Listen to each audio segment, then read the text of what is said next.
plotësuar nga ata që kanë interes të bëhen antar të kuvendit. Unë shpresoj shumë dhe do bëj unë çfarë kam unë në dorë që të bëhet brenda kurrikut, por nuk mund të jap një datë të saktë se do më thrasësh pastaj do më thuash nuk u bën atë datë që më dhe. Ka pasur dhe kundërshtues të Kuvendit Kombëtar Qytetar që e kanë parë si një lëvizje të panevojshme, protesta i përket sheshit, i përket qytetarëve, nuk kemi pse të kemi një përfaqësi të tillë, ka patur edhe nga ata që kanë përdorur dhe fjalën që është quhet si një lloj tradhtie. Si i përgjigjesh këtyre pretendimeve të pjesës tjetër të sheshit që nuk duan të jenë pjesë e një Kuvendi Kombëtar Qytetar, ju mjafton thirrja Rama jepe dorëheqjen. Dakor, me që jemi vetëm ne të dy në studio, s'kemi një përfaqësues të këtij grupi, lutem bëj atje avokatin e atij grupi që të kemi pak debat. Ti po më thuaj që nëse unë ndërtoj një kuvend, unë tradhtoj protestën, unë ana shkaloj atë pretendimi tyre për të qenë të saktë, jo imi. Qartë pra, po luan rolin pra, bëu avokati atyre. Kalove në rolin e regjizorit, më bëre aktore kastriot. Atëherë unë po ju pyes juve, në këtë moment që flasim, ka drejtim protesta? Jo. Si ka mundësi që s'ka? Po atëherë kush janë këta që kanë pretendime? Janë ata që quhen si grupi organizator, pra që merren me mirëmbajtjen e protestës. Okej, pra ka një grup organizator. Po.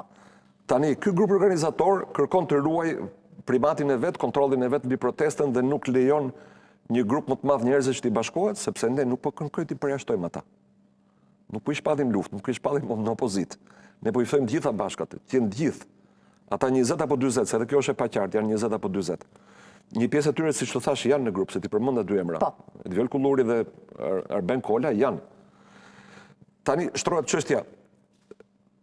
Ti nuk do që të ketë drejtim protesta sepse ke drejtimin vet, apo se ke frikë se kur të ndryshojë, kur të zgjerohet baza e vendimmarrjes, dalin edhe ca kërkesa të tjera dhe dalin pse jo edhe ide.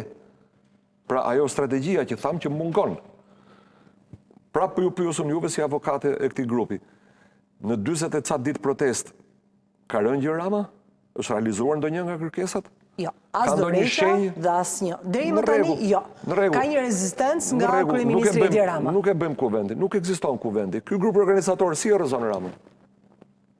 Sa ata s'kan dhënë një strategji. Qëndrimi tyre është që ne do të qëndrojmë deri në dorëheqjen e Ramës, deri në ditën e fundit, pavarësisht nëse mbetemi 100, 200 apo 20. Po, tingëllon shumë e bukur, shumë romantike, nëse kjo dikur është edhe 3 vjet deri në zgjedhjet e reja.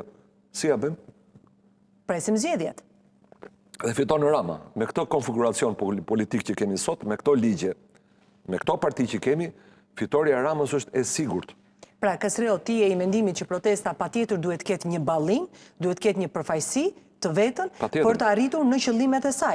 Sepse ti mendon që me këtë rrugë e zgjedhur deri më tani, nuk shef dritë në fund të tunelit. Jo, unë kam thënë ditën e parë, kam thënë shumë mirë që fillon protesta, po nuk ka për të rrëzuar kjo protest Ramën.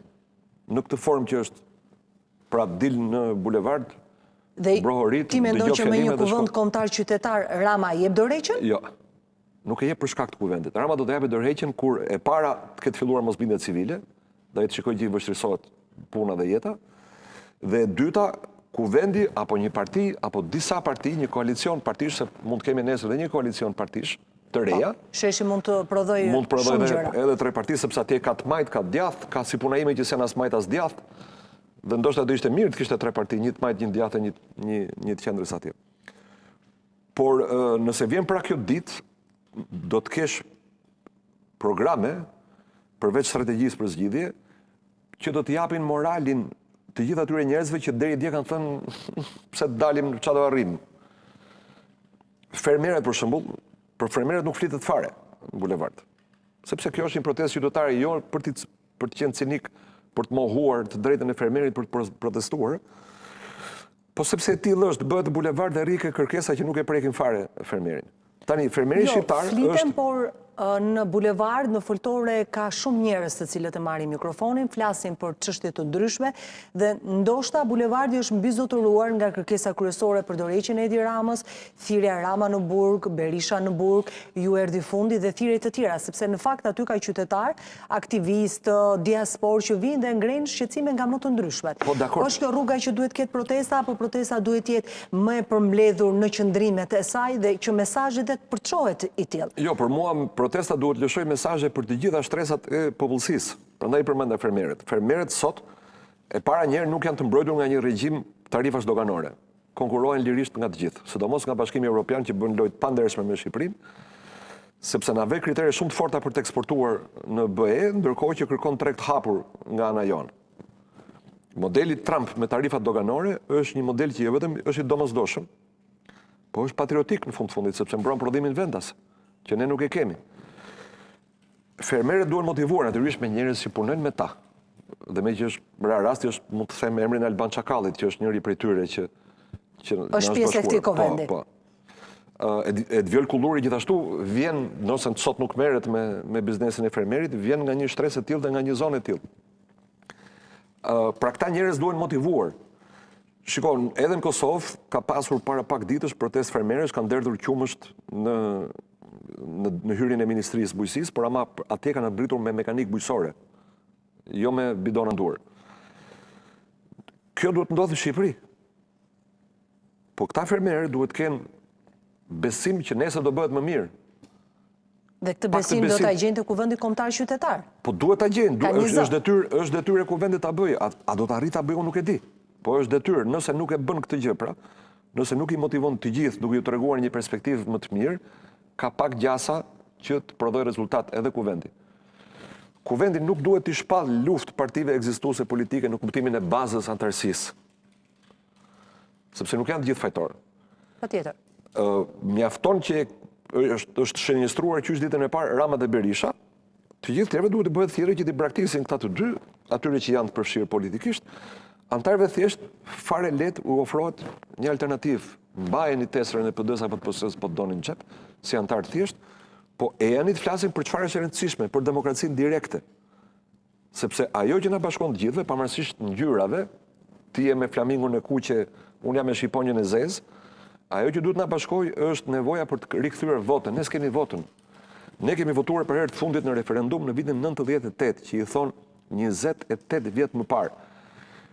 Më shumë se 1 milion shqiptarë kanë lindur gjatë këtyre 28 viteve, pa marrë parasysh ata që ishin 9-18 vjeç dhe nuk votuan atëherë, por votojnë tani. Këta njerëz kanë votuar kurrë në referendum, dhe qeveritë kanë treguar që mund të bëjnë ç'të duan me ne, sepse ne nuk ja hedhim dot poshtë ligjet. Ligji për investitorët strategjik, unë kam pasur dhe vazhdoj të kem bindjen që do të rrëzojë në referendum edhe me votë masive nga ai që quhet elektorati i PS-s. E din shumë mirë ata që nuk fitojnë, po janë gjithë të humbur me atë lloj ligji. Po, referendumet ndoshta do të prodhonin shumë rezultate surprizë, ndoshta do të ishin totalisht kundër vendimarrjeve të qeverisë së Edi Ramës. Nëse bëhet një ligj i mirë për referendumet, një ligj jo diskriminues, jo ligj marifetesh si ky që kemi aktualisht, që është kapitulli 9 i kodit zgjedhor të 2003-shit, nëse bëhet një gjë e tillë, do të shohim një shpërthim referendumesh. Njerëzit do nuk të ka shkuar ndonjëherë mendje që mund të merren me politik, do marrin nisma për referendum, nëse do bëhet aq e thjesht, aq praktike sa është në Zvicër. Dhe nuk ka arsye pse të mos jetë. Ka 3 projekt ligje në parlament, të gjitha partitë, sidomos 2 partitë kryesore, e zvarrisin këtë histori sepse nuk duan që qytetarët të marrin vendime. Nuk e duan si precedent Kuvendin, referendumin. Duan madje të harrohet që ka ndodhur dikur referendumi. Dhe me që jam në këtë studio, më lejonit të them atyre që na ndjekin që këtu nuk janë vetëm partitë shqiptare, PS-ja dhe PD-ja kundër referendumit, po është kundër BE-ja. BE-ja s'e ka kërkuar kurrë referendumet. BE-ja nuk i ka vetë referendumet. Qytetarët duhet ta dinë që sot në BE nuk voton dot me referendum. Arsyeja? S'do BE-ja që të ketë referendumin. Në projekt kushtetutën që bën në fillim të viteve 2000, e kishin përjashtuar referendumin. Si vendor, si kombëtar, si pan-europian. Të gjitha format e referendumit. Madje, mbase shumë njerëz nuk e dinë që në atë parlament ka dhe një çuditë tjetër, në Parlamentin Evropian, që janë 750 deputetë, asnjëri s'ka të drejtën nismës ligjore. Po. Kastro, do të kthehemi edhe një herë te Kuvendi Kombëtar Qytetar dhe ta mbyllim. Do të